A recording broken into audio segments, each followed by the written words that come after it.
All right, what's up? This is Sean with my monthly update video from Remote Year. We are in month 11, so this is the next to the last video. I'm coming to you from Cordoba, Argentina.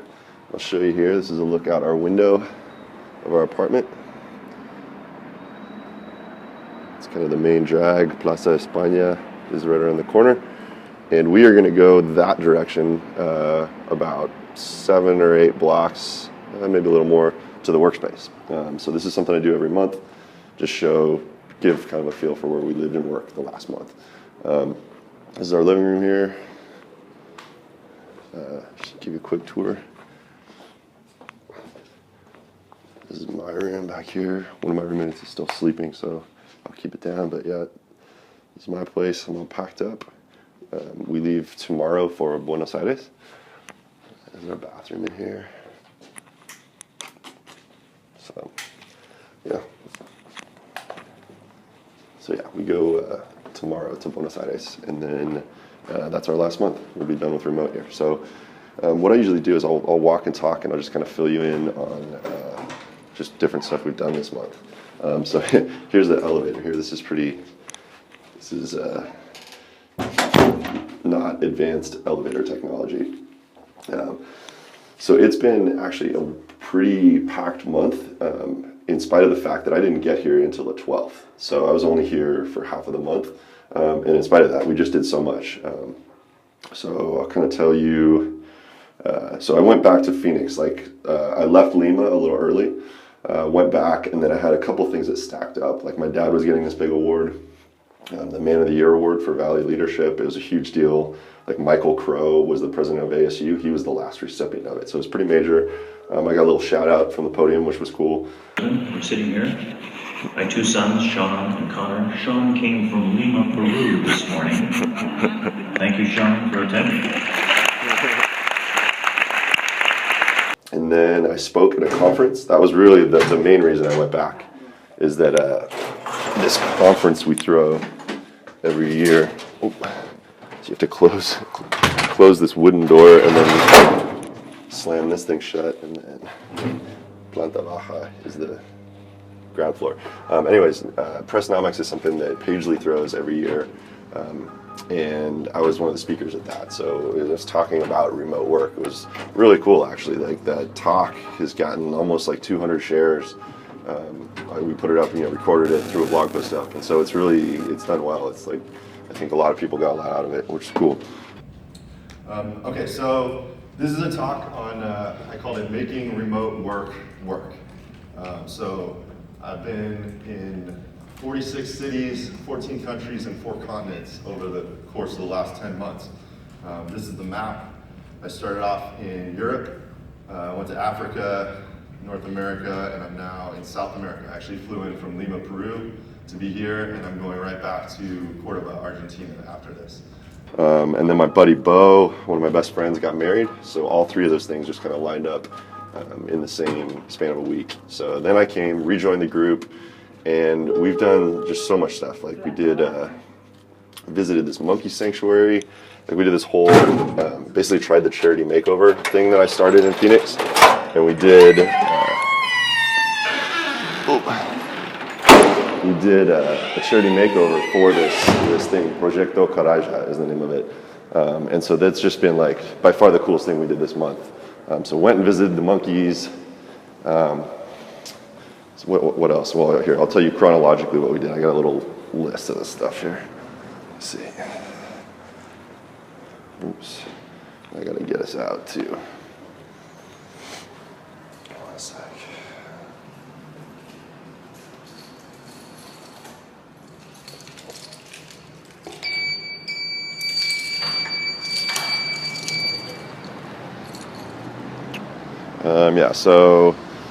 The travel thing. So there was like a total travel snafu. This is definitely the biggest issue I've had traveling. It was a 48-hour trip to get back here. I flew this airline called LATAM. Never fly LATAM Airlines. It was like insane.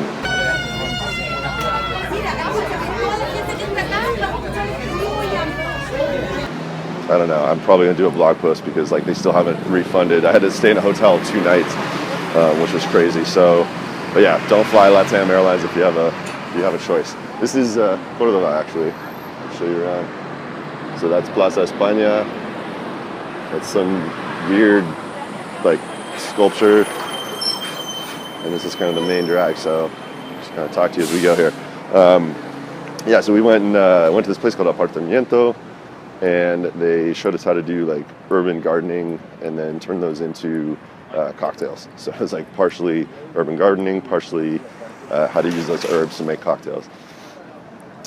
After that, yeah, the monkey sanctuary visit, and then we did like this workshop with an artist where we turned Drano bottles into fish. So we took like plastic,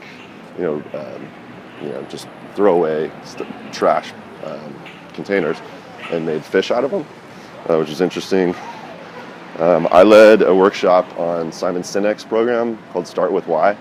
It's actually like the third phase of a 3-part program. And so I did that at the Junction. That was pretty cool. I'll link to it because I got a lot of interesting insights from the people in our group. It's a really good exercise to do. But yeah, I'll link to that if you want to check that out. And let's see. So yeah, then we did Umepai, which was like this kind of hippie commune about 3 hours outside of the city. So we drove to that. We met all these people. Super interesting. There's 14 people basically. It's kind of like that movie The Beach, if you've ever seen that. But like 14 people just decided that they didn't want to live in Buenos Aires. And so they kind of like just sold all their stuff, exited society, and went and started this commune. So that was cool. And those are like, it's funny, this term side trips, like this is something that didn't even exist in my vocabulary before remote year, because like what's a side trip? It's a trip, right? But on remote year, like we're on this massive trip. So a side trip is when you're in a city and then you go basically like bounce to a little side city from it. So this is something though, when you tell your friends like, oh yeah, we did a side trip, they're like, what's a side trip? It's a trip, but I don't know, just a remote year thing. And then, yeah, just other than that, so let me tell you, like the charity makeover weekend, which is by far the coolest thing we did, we got like 14 people in our group who went to the monkey sanctuary, then also donated their time on a Saturday to do this thing, charity makeover, which is something I started in Phoenix.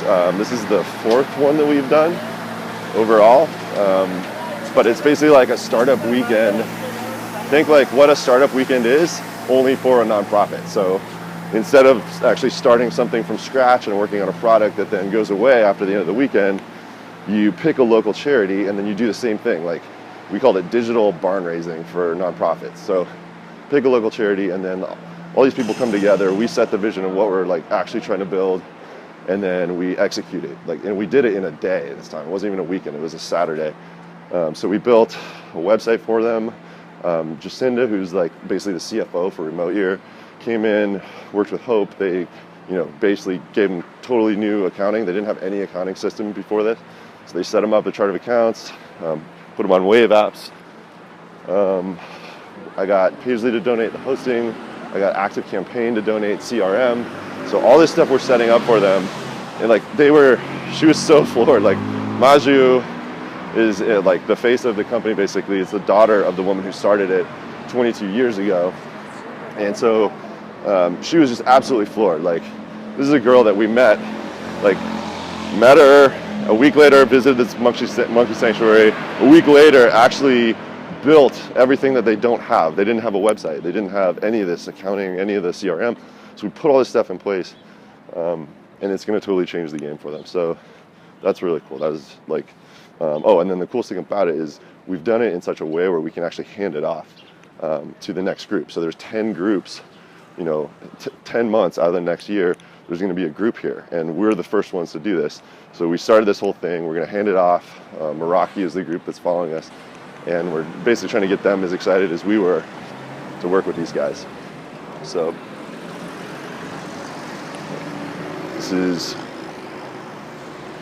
Cordoba traffic. But anyways, yeah, if you can't tell, I'm super excited about that. I'm actually now thinking, like if Paisley gets acquired in a year or two, what would I do after that? I think this is probably what I want to do, is like do these types of events, put a model around it that's sustainable, and then, like figure something out. And then yeah, probably like a management fee on the funds donated or something. But like basically go around, start these things up, and then help other groups run these and develop them. And it's just cool because you like basically pass the baton, and you just keep, building on what the other group started. So, anyways, what else? Trying to think. Oh, Pagely update.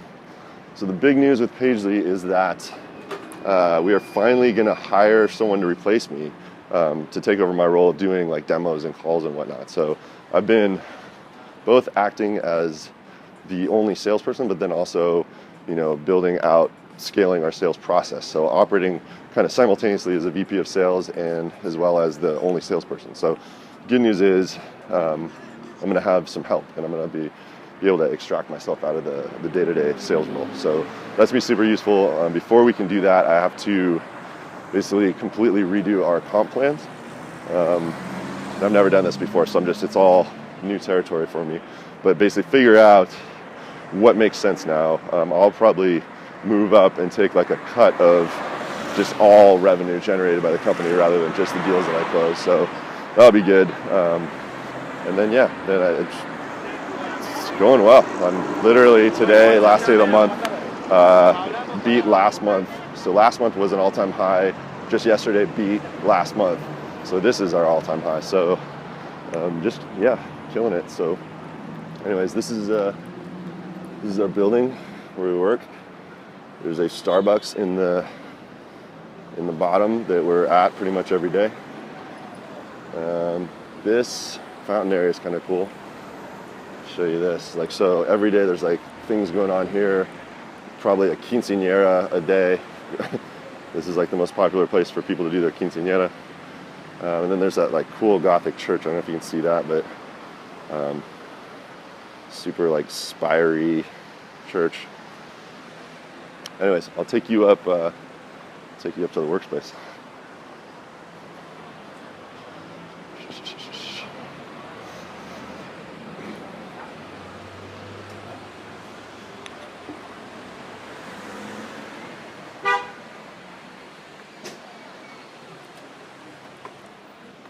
Go ahead.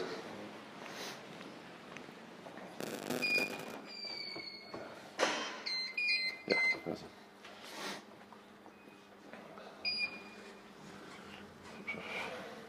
This is what I used to film, by the way.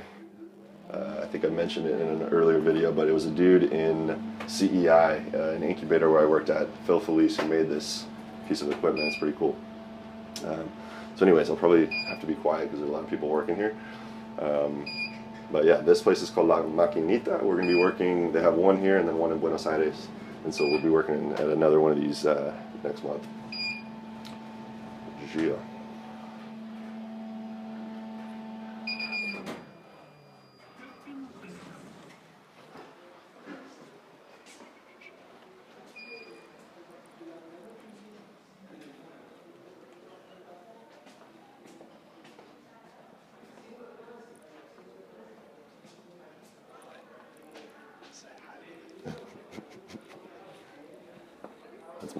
It's my video for that I do every month for my friends.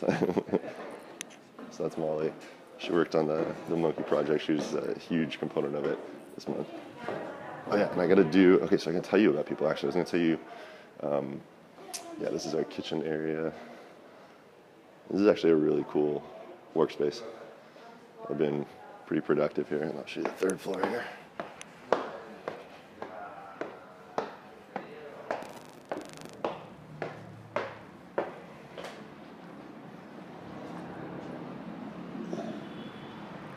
So yeah, you can see a little better view. Church. The rooftop. There was a drone flying yesterday. I guess they had a party up here. And so we're all sitting there working, and there's just like literally a drone like hovering at eye level outside our window. We're like, what the hell? But anyway, so I forgot to tell you the tradition I started in terms of like telling you about the people in our group. So let me tell you, like Molly, the girl that you just met, she's amazing. She's one of these people that's like an absolute core, almost like a, I don't know, just like bedrock of the group in terms of supporting other people and just being like, just super cool. So she did a lot of work on the charity makeover stuff. what can I tell you about Molly? She's dating Feza, which is another guy in our group.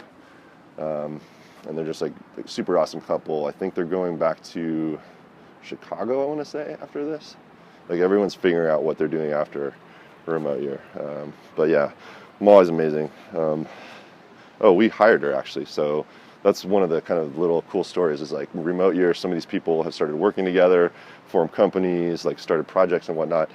We actually hired Molly and she's been doing our case studies for Pagely. So she's been killing it. She did one on Northwestern University last month. Absolutely slaughtered it. We're getting all these education leads now. And she's doing one now in UNICEF. So it's, she's done a really good job. She's amazing. And then a guy, I'll tell you about Eddie. So Eddie is the one who did the video, which you should definitely watch for the Monkey Sanctuary. He's an amazing videographer. Like, you know, I would put him up there like world class. You know, just watch some of his videos. He has a vlog. But he's really good. Young guy, I think he's like 23, 24, something like that. And he's just super talented. Had no formal video training, just taught himself all this stuff, and just has a really good eye. And he's like, he's just like I don't know, like in terms of his role in the group, he's like just he's the young, I don't know, like we all treat him like a little brother, you know. He's just a cool guy. So anyways, Eddie, highly recommend checking out his vlog.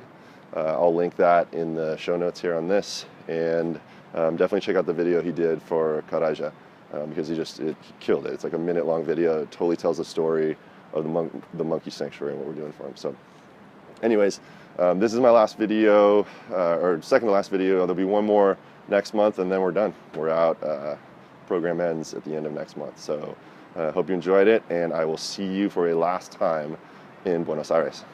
Peace.